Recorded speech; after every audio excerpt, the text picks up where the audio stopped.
Hello, everyone. Hello, YouTubers. It's Anonymous T. Hope you're having an amazing day today. So, today we are talking surprise Big Brother, you guys. This season, I knew it was going to be more postseason drama. It keeps giving every single day, you guys. Every single day, there is new shenanigans that are taking place because, as you guys know, several of the cast, specifically now, are more so the jurors that are doing a lot of their, interviews with different podcasters and things of that nature and giving their perspective on the game. However, there have been a couple of people who think it's okay to try to shade our winner, Taylor Hale. And I do not understand why, because ultimately at the end of the day, you still voted for her to win the 750K. So I do not understand what in the world do you think you were getting out of this by trying to be negative other than to gain some clout, gain some publicity. But it is coming very fake. It is coming very sus. And our latest person to do it is none other than Terrance. There's this false narrative to where people are trying to say that certain people were influenced by their exit interviews when they got evicted and, felt pressure to, lean in a certain direction. And some people were even trying to implore it and blame it and imply on production runner-up.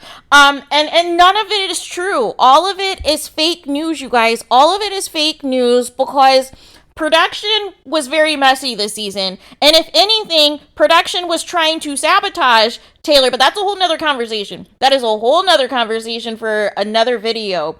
But specifically what I want to talk about in this video is all the smoke that Jasmine and Indy have for Terrance right now. Because they're not happy with what they heard from Terrance's interview. I can tell you that.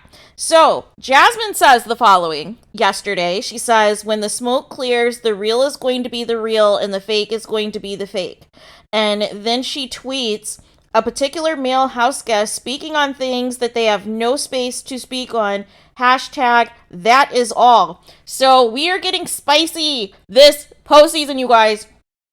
And then also, Indy was getting into it as well. And she was like, listen, I need you guys to send me clips of that interview in case my name was ever mentioned. I'm building an empire. I don't have time to watch the whole thing. And then from there, Jasmine had some additional tweets as well. And she said the following. She said, all jurors, me looking at my exit interview questions that consisted of 3 questions about Taylor, 5 about Muffingate, 10 about the leftovers, and 20 about food and naming house guests after food.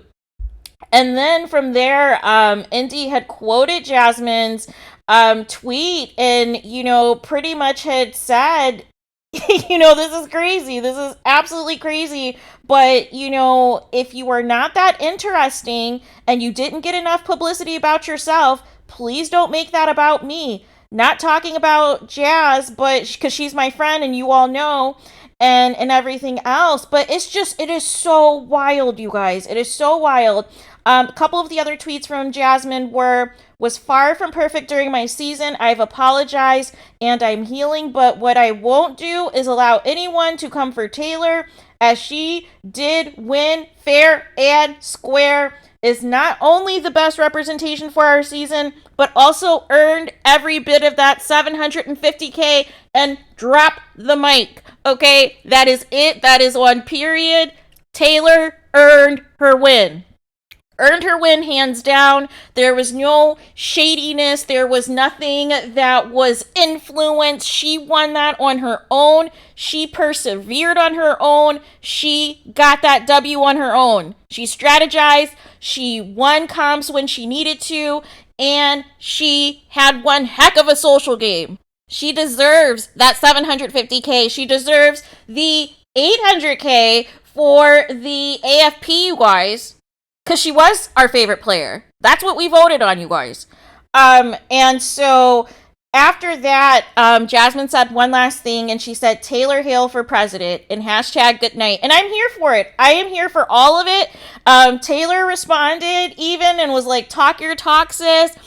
with the black heart, and I'm here for all of it. Listen, the people who are in jury that are going on podcast interviews that are trying to imply that either production or any interviews that they did right after they got evicted were somehow supposed to lean into a certain direction is all cap, you guys. It's all cap. First of all, if we want to keep it a buck, there's only a limited amount of questions that each person has when you are evicted and you are still in the game and you are still a juror. You did not get a full, throttle interview like the pre-jurors get because they're no longer in the game. They no longer have a say in what happens or voting or anything on who ultimately can win the show, but the jurors do not have access to all of this information to know whether or not what the public feels about the house guests. The specific Taylor questions that were coming to certain people were specifically based on how they treated Taylor. Specifically, you, Terrance, and your disgusting comments about Taylor. That is why you had Taylor questions, but that had nothing to do with any type of influence as far as, trying to see where your head is at, trying to see if you would vote for her to win. None of those questions, came down the pike. So I have no idea why you're trying to imply otherwise. I have no idea why you're trying to imply otherwise, but it's just giving bitter. It is just giving, I need clout. I need to say something to get attention. And it's lame. Because here's the problem.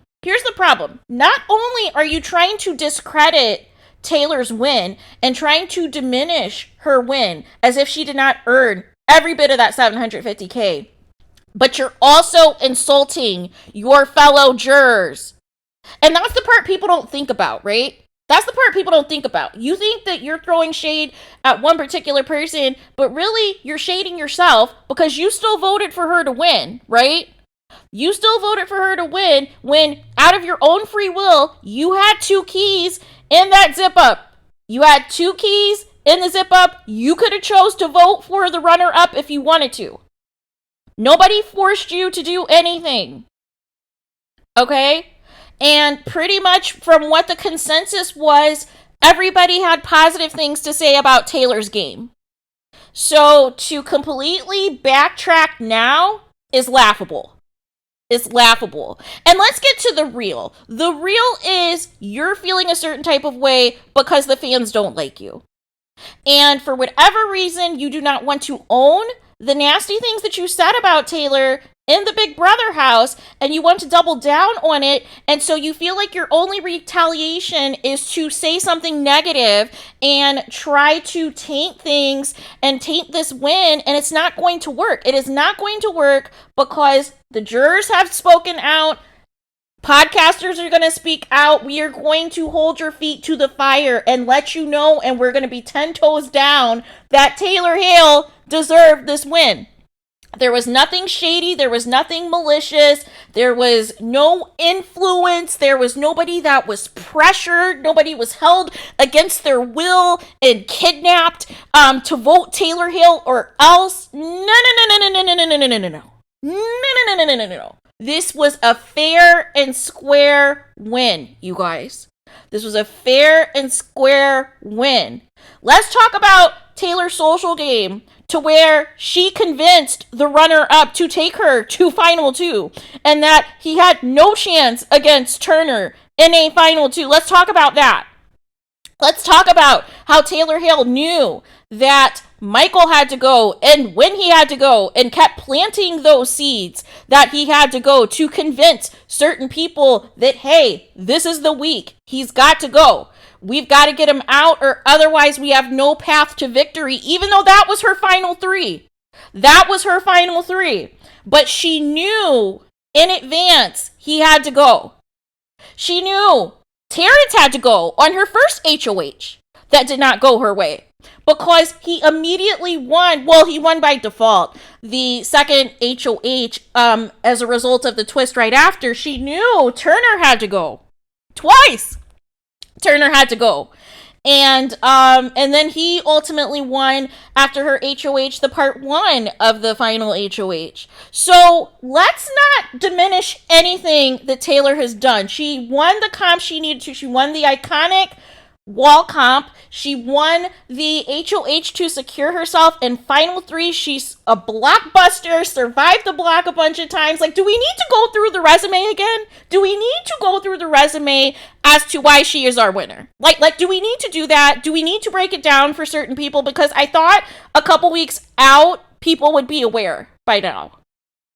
Instead of now trying to use this opportunity to extend their 15 minutes of fame because they're upset that people do not like them. They're upset that they're not getting the same opportunities as other cast members. And that's the real tea, you guys. That is the real tea. Some people are securing deals and some people are not. Some people are booked and busy. Some people are not. And so all you really have is to go on certain platforms that promote a negative atmosphere, that promote, anti-blackness, promote anti-Taylor rhetoric and everything else. That's all you have. That's all you have, because you keep privating your social media accounts when you can't handle the heat. But none of this shade even matters, because ultimately you still voted for Taylor to win. So obviously you didn't, what are you trying to say at the end of the day, right? Because if you're truly your own man and you didn't want to vote for her, you didn't have to. Nobody forced you to. Turner, I still believe, knew that Taylor had the dub and still, for whatever reason, chose to vote for the runner-up just to be petty. I don't care what he says. I refuse to believe that he had no idea that Taylor was going to win, especially after Joseph's vote. Especially after Joseph's vote. Of all the votes. And then Alyssa saying that we're going to take back our power. Really? You have no idea what that meant? Seriously? In 2022, you have no idea what taking back our power means. Really? Is that what we're doing?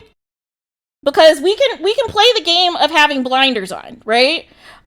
So there is that. But let me know what you guys think about this. What do you guys think of, certain people trying to diminish Taylor Hale's win and think that they're going to get away with it? Think that they're going to get away with it without getting dragged.